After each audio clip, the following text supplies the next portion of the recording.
And I was very depressed and contemplated suicide. And then I, of course, met Daryl. He saved my life. That's Scott Shepard. He was a leader in the Ku Klux Klan in Mississippi. And this is Jeff Scoop, who was the head of what was, at the time, the country's largest neo-Nazi organization. I should have explained a little more about Daryl. One of the things he does is he reaches out and he de-radicalizes people. So he has personally, by himself, de-radicalized about 200 Klansmen. This is Daryl Davis. He's the man they're talking about. Daryl became obsessed with understanding racism after he was targeted as a kid for being black. He had a major question he needed answered. How can you hate me when you don't even know me? He's been trying to answer that question ever since. He went to the people he knew hated him the most: members of the Ku Klux Klan, white nationalists, and neo-Nazis.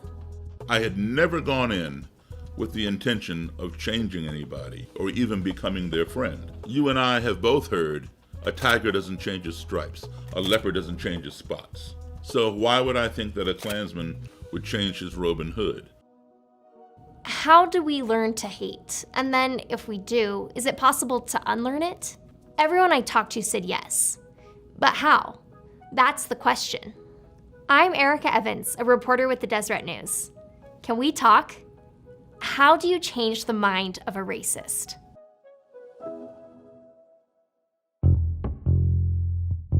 We learned a few things from the way Daryl talks to people with racist views. Racism is nuanced and complex. There's a lot of work to be done to address it, and this is just one man's approach. But Daryl believes in the power of his process to help change the minds of even the most extreme people. And we can all apply these principles when talking to those we disagree with. The first thing Daryl does is he starts a conversation. It was spring 1968, and he was in a parade in Massachusetts with his Cub Scout troop. All of a sudden I was getting hit with bottles and soda pop cans. I thought somebody did not like the Scouts. That's how naive I was. My troop leaders came running over and covered me with their bodies and escorted me quickly out of the danger. And nobody else was getting this kind of treatment. So when I got home, my mother and father were not at the march. I told them what happened, and they sat me down, and then they explained to me what racism was. Daryl had grown up overseas for much of his childhood. He'd never experienced any different treatment because of the color of his skin.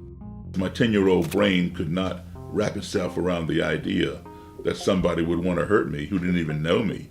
So I did not accept their explanation because I could not comprehend it. But after that experience, the existence of racism became increasingly undeniable for Daryl. On April the 4th, that same year, Martin Luther King was assassinated. And every major city in this country burned to the ground, all in the name of this new word that I had learned, racism. Daryl grew up to become a talented musician and played all over the world with other artists like Chuck Berry. All the while, he was trying to understand why racism existed. All kinds of people came to Daryl's shows, including members of the KKK. Music allowed Daryl to communicate with these people, and he got an idea. Who better to ask that question of than to ask somebody who would go so far as to join an organization that practices hating people who don't look like them and who don't believe as they believe? Some couldn't give him a good answer. Daryl has helped change the minds of more than 200 white supremacists. In fact, more than 50 Klansmen have given him their robes in penance. Next, Daryl knows if you're going to have a conversation, you have to be willing to listen, even if you disagree. Jeff says that for all of their flaws, members of the National Socialist Movement, or NSM, valued respect. Daryl respected Jeff enough to listen to him. Daryl's willingness to listen is also what attracted another friend, Scott Shepard. Daryl didn't just reach out with a handshake or anything like that. Daryl opened his heart. Daryl sat down with me and we talked several times. We just kind of built a relationship starting from music, and it's grown into Daryl's not just my friend, Daryl is my brother. The lesson I think that needs to be learned here is that when you treat somebody else with dignity and respect and trying to understand them and give yourself a chance to hear their story as well, and they'll listen to yours. I mean, it's incredible. Daryl also gets to know people up close. He's learned to recognize the humanity even in people who say they hate him. And I heard him tell the story about when he was a boy in the Cub Scouts and people are throwing rocks at him. And here I'm thinking about my own children at that age. What if they were at a parade and somebody was throwing rocks at them? And it just horrified me. It was like, wow, I never put it into that perspective. The people who hate you might have learned their behavior from people who hated them. Or maybe their anger comes from hating themselves. I had to take a cold hard look in the mirror. I found out what the problem was, and the problem was Scott Shepherd. I was the problem. Here's Dr. Steve Taylor, a psychologist at Leeds Beckett University in England. Racism is basically a psychological issue. It's rooted in a sense of dissatisfaction. It's rooted in a lack of a sense of identity. You want to project your own self-hatred. You want to project it out of yourself.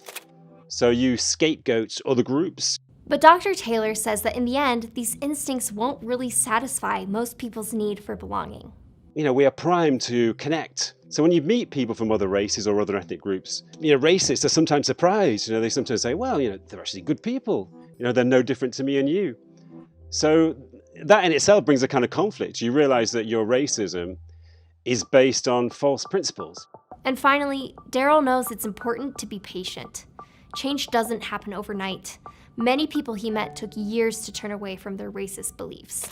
Jeff started having doubts about his beliefs a few years before he actually left the neo-Nazi movement and started speaking out against them. To reach the people that are there, listening is huge. That, for me, was the first seed that was planted. And even after Scott left the Klan, it took a lot of courage for him not to go back. He struggled with how to transition to life outside the group. Right before he reached out to Daryl, Scott got very sick and was hospitalized.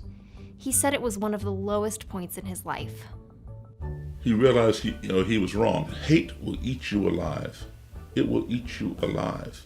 But when I finally did meet with him in person, it was as though I'd known this guy, for almost my whole life, and we've become brothers. But can people like Scott and Jeff really change? There are people who will go to their grave being hateful and violent and racist. There is absolutely no change in them whatsoever. But many of the people that I've sat down with have those same feelings. There is the opportunity to plant a seed, and it requires a lot of water, a lot of nurturing that seed to make it grow. Now Scott and Daryl give speeches together. Daryl introduced Scott to Bernice King, the daughter of Dr. Martin Luther King Jr. He is a force for good. He is the definition of what he calls himself, the reformed racist. And I'm proud to call Scott Shepherd my brother. Daryl, he saved my life. Daryl sees what's happening in the country today, and he realizes there's a lot to do. But he's optimistic that change can happen. People today are still very racist. Not everybody. It's getting better. As I told you before, the page is turning. But we're not to the end of the book. We're not even to the end of the chapter yet. But at least we're getting there. If the question is, can you change the mind of a racist?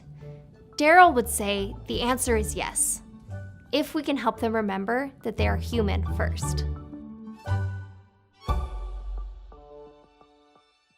Thanks so much for watching. If you like what you saw, give us a like, and if you want to see more videos like this, don't forget to subscribe.